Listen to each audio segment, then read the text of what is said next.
Okay, friends. So this weekend, we helped my daughter move out of a farmhouse that we restored, and so now the house is kind of empty. I'm just here cleaning up, doing some chores. And of course, I managed to swing by a quilt store. I went to the Heritage Quilt Barn in Waco, Texas, and found a quilt pattern I really liked. I'd admired this quilt on the wall the last time that I was there, and I have been tackling how to approach half square triangles in an easier way. I've learned how to do magic half square triangles. And so this time I looked at this quilt with all of these triangles, which are actually quarter square triangles. Is that, no, quarter square squares? What do we call that? Hang on, it's in the pattern, I'm gonna look it up. What do we call these? HSTs, so quarter square triangles. Okay, there we go. All right, so I liked it, and I thought I can do this the magic half square triangle way, where you make 8 at a time. You use a formula that's really simple, makes it all easy, and I thought, okay, great, that is gonna be an easy way to do that quilt. And the thing was, the quilt uses Jen Kingwell's Bonbons and Lollies fabrics. Which is which? I don't remember which is which. So either the colored fabrics are the bonbons or they're the lollies. I don't remember. But beautiful, beautiful fabrics. And they came in one of those strips of fabrics that has all these little sections pre-cut. And when I purchased them, they were all rolled up. So I really thought I was buying something that was more like a layer cake. But once I got it all unrolled, it's all these little strips that you have to cut apart. And the only way to go about it is not this big 8 at a time method that I've just learned. I legitimately had to cut all this fabric up into 5-inch squares to start with. And then the other thing I've got happening is, okay, whether the fabric is the bonbons or the lollies that I don't remember, but the low volumes, I got a fat quarter bundle. And again, some of this is Jen Kingwell, some of it is the fabric I bought other places. But it goes with it so, so nicely. A thing that I love that the Heritage Quilt Barn does is they're really, really good at having quilts on display and quilts that look approachable. So if you ever think that the only quilts worthy of display that might inspire someone are my super fancy, they have to be really quilted excellently, they have to be quilt show worthy. No, I just found that inspiring just to go, hey, this is a fun quilt. It doesn't have to be a hard, complicated quilt. I can do that.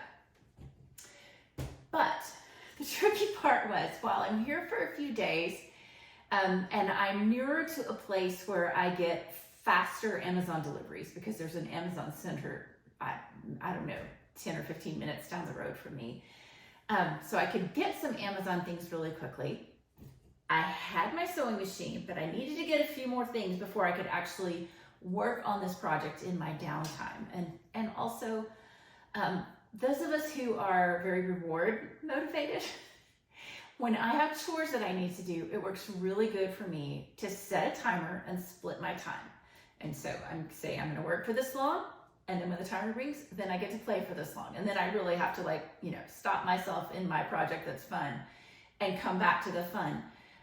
So I know that's a good motivator for me. So I wanted to dig into this project. But what I had was a bag with my daughter's spare sewing machine. She didn't move it with her. And it had a few things in it. I had some thread, I had some fabric only scissors. If you haven't labeled your scissors, label your scissors. A little toolkit. I had some very basic things, but there were some things I needed to get. So if you are, maybe you're traveling and you're thinking, what will I need? Maybe you're going to a quilting class and you think, what should I have? Maybe you're getting started into sewing for the first time and you're wondering, what kind of supplies must I have to get going on my quilting project? So I wanted to tell you about the things that I got. And so between a trip to Fabric Source, I went to two, but most of that fabric isn't even actually here because there's a third quilt in the works. Between Walmart, what did I get at Walmart? Walmart's an option. I don't know that this trip I actually got anything at Walmart. I've been thinking I need to do a video about half square triangles for my Jen Kingwell Boho Heart series. And for that one, I'm using pink and white. And so I had grabbed some low volume fabric I found at Hobby Lobby, and I ordered a pink one in a Walmart order, but I didn't get it. They, they say it's out of stock, but sometimes I think that the people who are just looking for the things don't know where everything is in the store. And if they can't find it in a relatively short amount of time, I think they just put in they don't know what it is. And you don't get that item in your order. So I didn't get the pink fabric from Walmart, but that was what I tried to get at Walmart. This town does have a Hobby Lobby, and so I mentioned that I got some low volume there. I got this fabric because it went with the Jen Kingwell color palette, really good. And then also at Hobby Lobby, I found this little pig fabric. No, it's a Hobby Lobby fabric. I know this is not officially quilt store fabric. My solution is if I'm buying a fabric that's maybe I've found some old Joanne fabric or it's from Walmart or Hobby Lobby, my solution is that I am absolutely going to wash it in a warm water, dry it in the dryer, so that I know that less expensively made fabric than traditional quilt store fabric, I know that if it's going to shrink and do something funky, it's going to do it before I cut it and before I sew with it. So I did cut out some pigs to go in this quilt because I think that'll be fun. And then I ordered some things online from Amazon. Oh, back to Hobby Lobby. Hobby Lobby does have a good selection of some Fiskars things. These are a basic quality. If I was recommending a top of the line cutting mat or a rotary cutter or thread, they have things that are basic and fine. They're not going to be my top recommended. But if you are new to sewing and you are having to buy all of these things new all at once, Hobby Lobby is a great option. It will get you started. And then later when you go, I do not really love this trimmer and I don't like the way this one works. It's got a very clunky, hard, mechanical use to it. And I don't know, I don't love it. But it has worked for me to cut up all of this fabric. You may need a marking pen, fabric scissors, obviously, a little bit of thread, things I ordered from Amazon. My sewing machine at home, I've got a little tray top to work with, and I can put on 1/4-inch tape and make my half square triangles with that because I can roll this tape out on my little sewing table tray that attaches to the machine and then see where my 1/4-inch line is. And if I'm doing that, I do not need to draw the lines. Let's see, you can see that drawing the line. If I have that tape on my machine, I don't have to draw the line. In this context, I'm having to draw the line because my tape wasn't good. Oh, these, my first ones that I sewed, my bobbin was messed up, the bottom bobbin. Let's see if you can appreciate that. So it looks like just a straight line on the back. Can you see that thread? Which just means that it's not getting pulled through correctly. And so what I had to do was I took out my bobbin, kind of rethreaded it, got it all back in just in case something wasn't threaded right. And then I adjusted the tension. I needed more tension so that the top thread draws the bottom thread a little bit higher up into the fabric and gets those loops instead of it looking like just a straight piece of thread on the back. So the thing that I needed for these was I needed a seam ripper. I didn't have a seam ripper in the kit that I had here. What a terrible mom, trying to get my daughter a good sewing kit going and I didn't have it. thing that was in the kit, when I made this kit up for my daughter, I just grabbed some old pins that I had on hand. And I would like for you to know that these are the fattest, thickest pins, and these are ridiculous. I'm gonna replace these. I love Clover brand pins, Clover. If you've ever pinned something and you thought, I feel like this is making a hole in my fabric, this is messing up my fabric, try the Clover pins, I promise. Come back in the comments and let me know what you think. What else did I need and have? Oh, so since I didn't have this machine marked with any tape, I didn't have a foot that I knew was a 1/4 inch foot. I really had to have something that I could measure with. And so since my daughter just moved in out of this house, like there's not even a ruler anywhere. Things are really empty. So I got a seam guide. This is the seam guide ruler from Madame Sew. And it's got several different markings that help me see where a 1/4 inch hit on my foot and how to align my tape up. The other thing that came with it was a magnetic seam guide. What this does is this just sticks on right where you put it when you measure what seam allowance you need. It'll hold it in place. When you're making your half square triangle units, you're sewing them on like this, and so a seam guide won't work for this project, but for when you're piecing rectangles and things, that'll be really useful when I get to the rectangle part. The house still had an iron. We'd had a spare iron here, and that's just because I bought my really favorite iron. It's a Chi brand, and left it here at the house. I like it because it's got lots of steam holes, so if I'm steaming something, I found that. I needed some spray starch. Walmart, of course, would have a regular spray starch. I find that ordering regular spray starch from Amazon is expensive for some reason. Maybe it's just because the cans are heavy, but I feel like you can get that much more cheaply at your local store. I even feel like the little convenience store down the road maybe had some spray starch on the shelf. Hobby Lobby had Best Press, and so I was able to get that. A note about Hobby Lobby, they put things on sale cyclically. And so fabric is very often, not every week, but maybe, I don't know what their cycle is, but maybe every other or so week is 30% off. And so that's really nice if you're buying a fabric like, oh, where is it? To cut it all up? No, there it is. Okay, it's wrapped up in here. So these two fabrics were from Hobby Lobby. And again, I washed them and starched them because I want them to be correct. When you're making half square triangles, you need to starch them. That's going to stabilize them. You're making a cut on the diagonal, and that can lead to wonky seams. So if you've ever made a half square triangle and you thought, I sewed that as straight as I could, and you open it up and it's just weird, that's why. Use starch and stabilize your fabric first.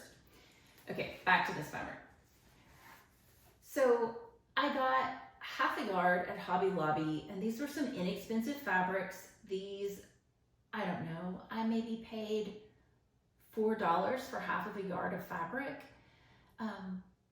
So again, that's really reasonable price. You can find some things that you like, and you can absolutely add them into your quilting projects. It's nice always just to be able to see and look at a fabric before you buy it. And so while I love, love, love going to the quilt store, you can make those things work too.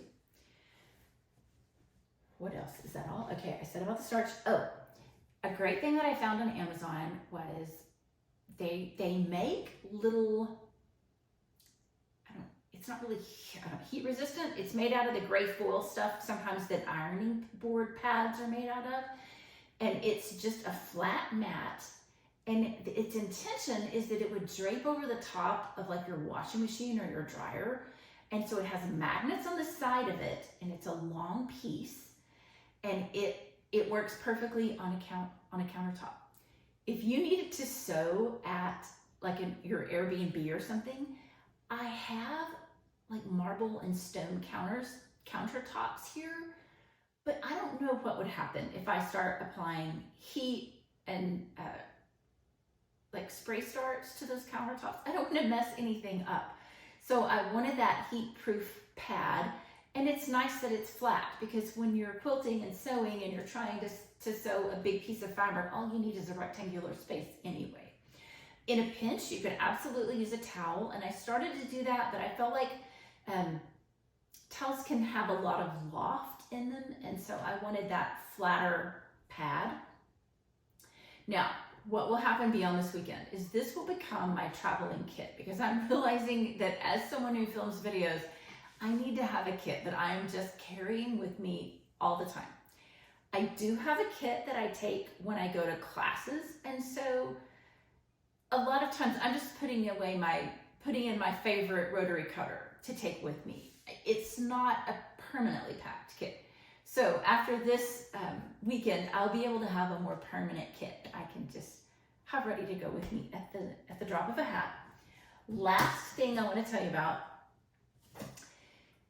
I really went kind of off the deep end at this quilt store, looking at their patterns, because I'm feeling so positively now about half square triangles, and that has not been my experience until before now, when I figured out this 8 at a time half square triangle method.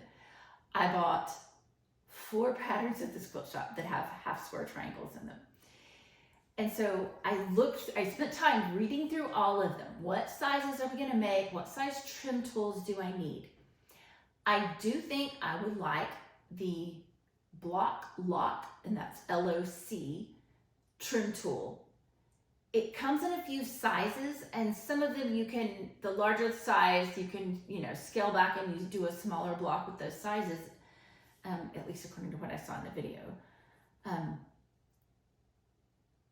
It meant a lot of different rulers, and because I have so many different half square triangles coming up for me in all of my sewing right now, and I wasn't trying to break the bank on a ruler set from Block Lock via Amazon. Now, sometimes you can probably literally get a better price at your local quilt store. Some things on Amazon, sometimes you're like, they have just really increased the price on this item a crazy amount, because they're just hoping somebody will order it for the convenience. So what I found was this set of 2 trimmers. This is called the Clearly Perfect Slotted Trimmer. And the intention is, what's gonna happen is you're gonna sew your half square triangle on both sides of your line drawn down the diagonal, cut it on that line that you've drawn, and then once you have that cut in half, let's see if I can show you this. So what's gonna happen is, did I even pick up the right ruler? Yes. The ruler has a dotted line. That's where you're gonna place the line of your thread. So I'm just looking here to line up the thread. And then in theory, this basic line is where your fabric will go. And then whatever is sticking up over the edge, you're gonna trim there. And then what happens when you open up your half square triangles is that you've got that dog ear piece. And so these little slots in the ruler are just right. Once you've got your little half square triangle lined up, there's only a teensy little line right there. It looks like you're gonna cut a ton off, but it is truly gonna cut just the littlest bit off right there. And then you'll have a perfectly trimmed half square triangle. I did this one, let me show you. Is that right? Okay. It's funny to line it up a second time and see if you're lining it up correctly. All right, so you can see that's where I've trimmed it right there. And now when you open it up, you don't have those corners. I'm gonna tell you that I was skeptical about this ruler. I was skeptical about how much I would like the little slotted bit. This is super easy. Why didn't I do this before now? I was worried somehow that the folded sizes wouldn't make sense. Critical information when you're making your half square triangles. you need to do a scant 1/4 inch seam. What typically happens when I sit down to make my half square triangles is the first couple I sew wrong. And usually at least one time I just start sewing and sew right straight down the line that I've drawn. Almost every time I do it. I haven't done it this time, but there's still tomorrow. You're sewing 1/4 inch on either side, but a scant 1/4 inch. So your tape, did I show you the seam tape? I didn't show you really closely. I managed to order one that has pretty fat lines. I thought I was ordering something different. I thought it had skinny lines, and I thought the lines were closer to the edge of the tape. So I don't know. I don't love this one. I'll put a link to one I think will be better than this one. But what would happen is if you've got a pretty thick line right here, then you're just going to sew to the inside of that line, okay? So instead of the outside or the middle of the line, you're just looking for the inside. That's what scant 1/4 inch would mean.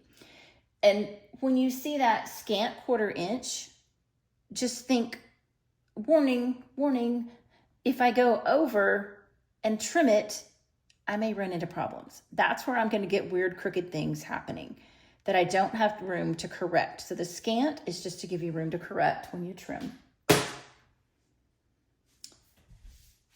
Okay. What else haven't I shown you? Y'all want to see the other patterns? The patterns that started all of this craziness? Be right back. I already showed you the bonbons and Lolly's kit. This one is a 9-patch variety, and all of these patterns I got at Quilt Barn in Waco, Texas. This is by Studio M, 9-patch variety. This one is really an optical illusion. Some blocks are straight 9 patches, and then other blocks include half square triangles and even the 1/4 square triangles. For all of these, oh wait, this one too first. For all of these, I will be using the magic half square triangle method. This one's ombre winter love, but I thought about it. Wouldn't it be fun? You could do it all Valentine's. You could do it to match your decor, whatever decor was. This one would make a really fun gift, either for a kid's quilt or even for like a wedding quilt. So I think that one's going to be fun. I think that one's going to be fun to play with fabrics and on the design wall, which I really love that whole process. And then, okay, this one might be my favorite. Oh my goodness. So let me show you what this one looks like on the back. So this is one to play with your stash on your design wall. And what it is dark greens, light greens to yellows and whites. And then in one corner of the quilt, you've gone to pinks and reds. So there it is again. They've put that colorful corner forward on the pattern. So much fun. I love that one. That one's going to be so fun to play with and to collect fabrics and to dig into your stash a little bit. When I dig into my stash, I'll dig in and look for things that I can size to be that magic half square triangle formula. The way that formula works is this. You ready? This is the magic of it.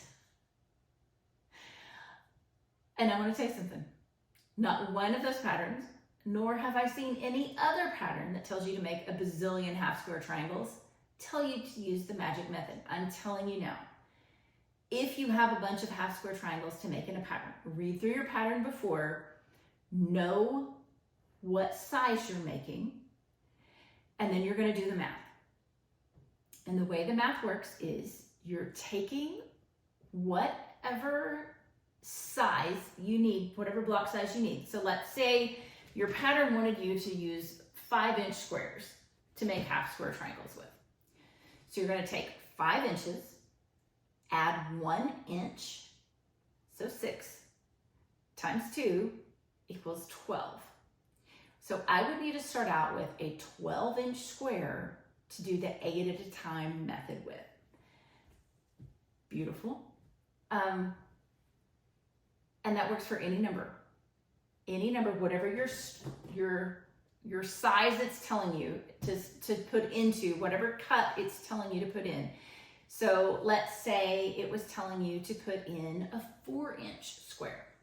You would still add an inch, add 5, multiply times 2, get 10, and then that's what size you would use 2 squares of 10-inch fabric. 10-inch fabric squares?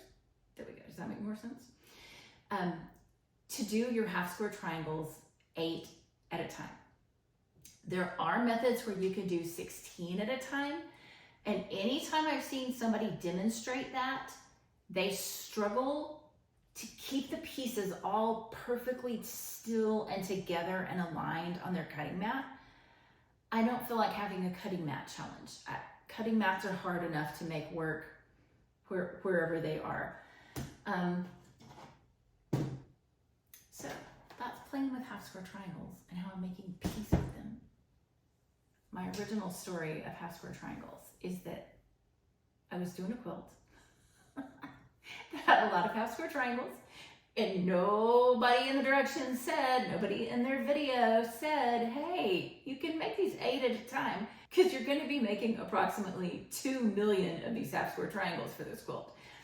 And I actually had a day where my quilting group was meeting in person, and I had been working on this quilt, and I felt like I had been doing half square triangles like all day long. And I had gotten to the end of the day, and I was tired. I was done. And I literally was probably 20 minutes away from having the last of my stack of half square triangles pressed and trimmed and stuff. Maybe 30, I don't know. I was close. I was at the tail end. And I was so over it and done that day. I made an announcement to the group. I was like, why? I did not sign up for just endlessly making half square triangles. So always check your patterns. Do the math. You take the size of the block that they want you to start with, like 5 inches. You're going to add 1 inch, 6, and then multiply times 2 to figure out what size big square you need to cut out to do the magic 8 at a time. All right, friends, what else have I got? I'm going to show you. Fiskars had a little rotating mat, which I felt like this mat was good. You can also get obviously larger mats from them. And all the way that this one rotates is just simply a little, can you see that? A little raised white plastic piece that fits in the little groove here. So, I mean, you can already see this probably isn't going to be like a forever cutting mat, but let me tell you what not to do. Ask me how I know. Your really nice rotating cutting mats, be so careful if you're going to travel with them. I got a really lovely one as a gift from my husband, and I traveled with it a bunch. And last summer in the hot Texas heat in my car, I had it stored vertically, like it was in a bag of stuff. Like it was neat. I wasn't throwing it around. I was being careful with it, but I did not consider what would happen in the heat. And it caused those layers to come apart and kind of bubble. And so now it's usable to me, but it doesn't spin. I can pick it up and turn it, but it won't spin anymore. Here's your tips for half square triangles. Use the magic 8 at a time method. Start your fabric. Grab a little slotted trimmer. You're trimming before you're even cutting them in half. And the reason this is a time saver is otherwise you might be trimming 2 sides and then flipping it around and trimming the other 2 sides. And that just takes a longer amount of time. So doing it folded, trust me, it works. Somehow I just had to like see it and be like really sure, like, oh, is this gonna work? Yeah, this is gonna be fine. Get a sewing kit together. If you know someone who is wanting to sew, who's wanting to quilt, and you're an experienced quilter, look through your stuff. Maybe you have like your old not so favorite anymore rotary cutter. And while it's not your ideal tool anymore, if you've got a couple of great ones that you love, then maybe what you want to do is make a little kit and pass on to a beginning sewer. So that's what I'm trying to do here, is to get a little kit so that when my daughter is out of college and through job trainings, when she's got a little bandwidth for some creative space, this is here for her. What were your first things? How did you get your collection of tools started? Somebody give them to you? Were they a gift? Anyway, let us know, friends. Let us know if this has helped, and I'll attach links to other videos about this, maybe some of these other quilts once I get them going and get videos up for them. Thanks for liking and following. If you know a fellow quilter that is new and who has maybe not loved their half square triangles, please go ahead and share this video with them. It helps my reach. It helps get my videos out there to more people. Thanks for joining me at the farmhouse. We'll see you soon. Bye, friends.